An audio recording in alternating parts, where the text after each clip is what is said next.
Hey there, viewers. In the interest of taking the swap video series full circle, I thought it was important to talk about the cost. I'm going to show you the costs that I had when I did my swap. And these costs are based on the circumstances that I had with my vehicle, as well as the fact that I like to do things a certain way, and also that I decided, or not decided, but this is, I knew that I was going to keep this car for a long time, and I wanted everything to be done a certain way in light of that fact. Now, your circumstances are certainly going to be different. Your vehicle will be different. Your style of work, your abilities will be different. You know, there's going to be a lot of different factors here. So what you should do is just use these numbers as a reference. Use these numbers as some sort of an idea of what you could expect. And, I think overall it just gives you a general idea of, what you might see. Now, a lot of the numbers that I put up here are not going to be exact, particularly with the tools and miscellaneous category. I sort of borrowed from one group and borrowed from the other. So, don't bother adding everything up and, writing and saying, well, you're off here and there, because, I didn't spend a lot of time on this. But I will tell you that the parts costs are accurate, and, related to parts, everything is pretty close. Anyway, the idea is just for you to get some sort of a feel for, the overall costs. So how much did this swap cost me? Well, the total that I came up with is $2,850, and this is for everything. And as you'll see as we go along, this total does includes parts not specific to the swap. For example, ball joints and wheel bearings that I did just because I had the car apart and I was going to do them anyway, but this was just the perfect time to do it. And then there were some labor costs and tools and things like that. So that's the total of everything that I spent. Now, if we take it a little bit further and break it down, here's what I came up with. I came up with, the engine cost was $750. That was for a 2011 Ford Fusion 2.5 with 58,000 miles on it. I spent $818 at Rock Auto, $559 at the Mazda dealer. My local auto parts is O'Reilly's, so I spent $130 there. And then the miscellaneous category, which is, where things are a little bit gray, is $581. And I'll elaborate on that in a minute. Now, moving on to the specifics of what I ordered from Rock Auto. Here you can see there's quite a list. Just the way that I work, I can't stand oil leaks, so I replaced all the oil seals and the gaskets, because I just didn't want to have to go back and address any of that stuff later. Now you can see that I have here at the bottom, the catalytic converter, a transmission mount, and O2 sensors. I had not anticipated those purchases, but when I took the exhaust manifold off and I saw the oil dripping out of the number 4 cylinder, I realized that that oil was probably dripping out for quite a while, and the next stop along the path for that oil is directly into the catalytic converter. And I thought, just like I said in my halfway video, that it doesn't get any easier than it's going to get right now to put in a cat. So I went ahead and ordered one.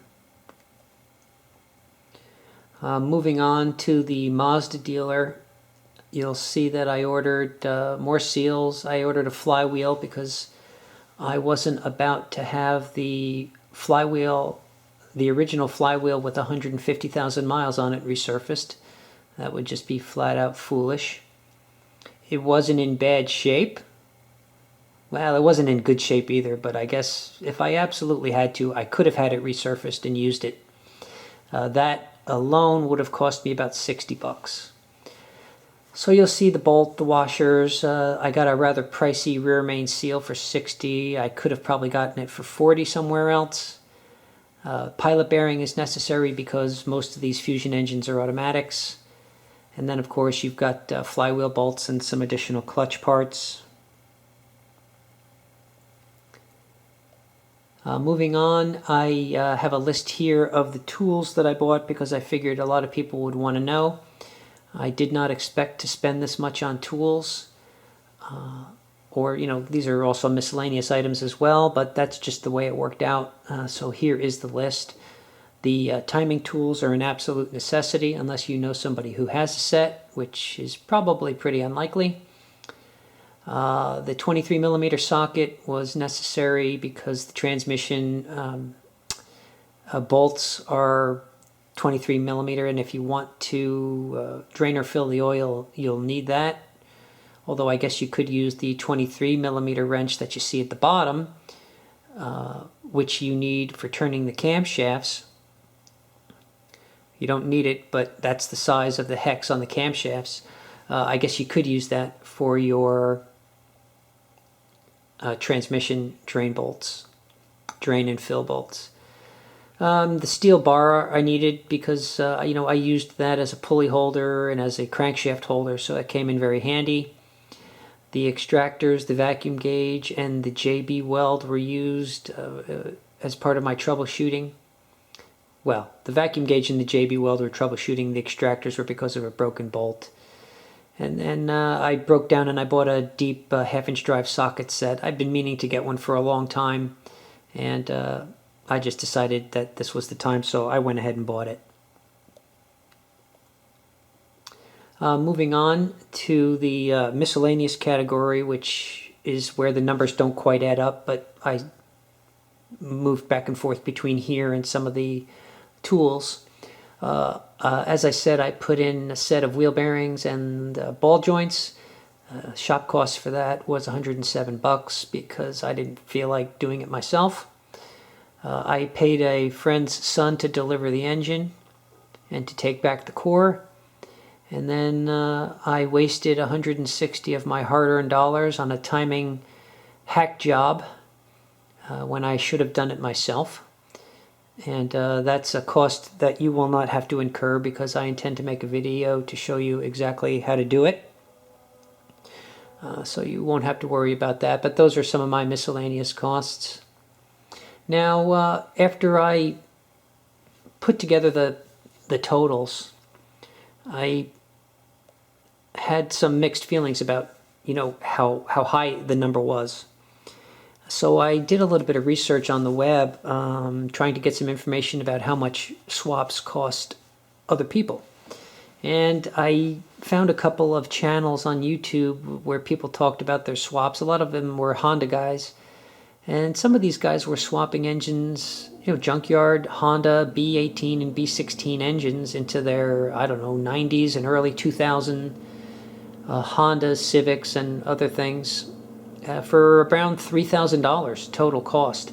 And some of these guys had shops, lifts, compressors, tools, spare parts, and yet their costs for a swap were still that high, and they weren't doing nearly the stuff that I was doing in terms of clutch, catalytic converter, seals, gaskets, and everything else. So in all honesty, I actually started to feel a little bit better about the cost of my swap.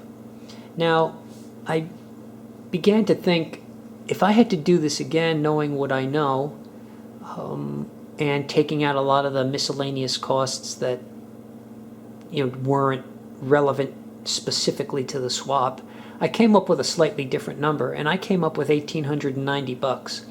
So basically, what I'm saying is, I think the swap, I think that doing things my way on a car with 150 miles on it, 150,000 miles on it, I could do this again for less than $2,000.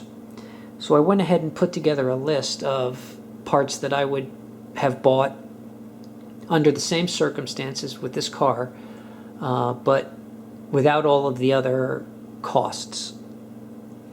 And here's a little bit of the list that I came up with.